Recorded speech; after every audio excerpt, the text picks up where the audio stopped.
So you said you've got your target of 1420, which is slightly more than what your PB is at this point in time.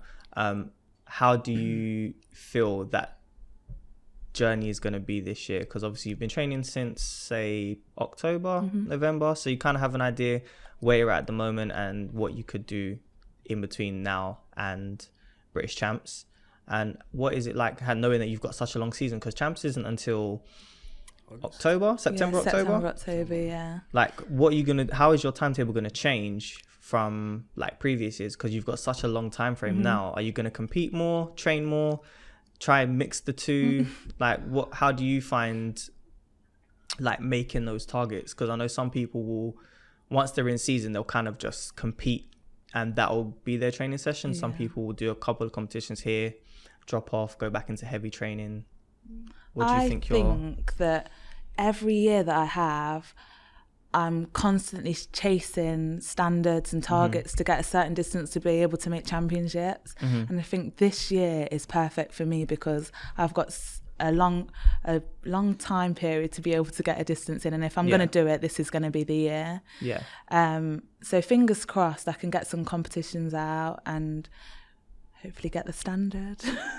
Do you do more international meets or do you do more home meets? I'm a big thing for competing for your club. So I'll always turn up for Birchfield. I'll always be there even if I have to go there and do a short approach. I've done it 800 meters for Birchfield. We get the points in as girls do, and we all rally up together. She doesn't like running. Exactly. I was thinking the same thing. They appreciated it a lot. And I'm sure we won the league that year as well. So yeah, that 800 meters needed to be done. But other than Birchfield competitions, British Championships is like my big one that I love every year. If we're at warm weather, so say we'd gone out to America for warm weather, we'll open there at the competitions because there's some good meets out there. Yeah. But other than that, we'll fly around Europe, here, there and everywhere doing some comps. Are you doing warm weather training this year? Is that on the cards or is it up in the air at the moment? We're going over to Tenerife this year. Okay. But I'm only going for a week because of work. I think a couple of people are going out for a couple of weeks in our group. But it'll be a nice setup. It's the week before Loughborough, so be nice and tanned for my competition. Okay. I'll make sure I'm there to watch this competition. I'm like, I don't know. Oh wait, she's got. Yeah. I know this. I remember who it is now. So you're only going out for a week. How would your training differentiate for that 1 week as opposed to you going for a couple of weeks like some of your training partners? Yes. Is it going to be a lot like more intense and you just focus on very specific things for that week, or are you still going to just take it as it would be and then you just maybe come back and train indoors for those other weeks that you're not around? I think it just freshens you up. I'm basically going out there to make myself catch a tan, number one, but to make yourself feel good. So when you're doing technical things, you feel fresher in your heat, your body feels a lot better. And then when you come back, hopefully you've learned a lot of technical things, and it won't be heavy training because it's the week going into the competition, so it won't be heavy at all. And also it's a good thing to get away from everything. Yeah. So you're not working, you're not at home, not got my sisters nagging at me. I've not got to, do everything that you would at home, drive around. You just at your hotel, walk over to the track, train, come back, focus, and you're there to think about athletics rather than real life. Okay. That's true. So you've done warm weather training for a number of years. America, is this the first time you've done Europe, or have you done Europe a few times? I have only done Europe once, and it was this year. So we went out to Tenerife in January, but other than that, it's always in America. Okay, so how was it in Tenerife as opposed to being in America? America's the one. Okay. Tenerife is a really good setup. The weather's amazing.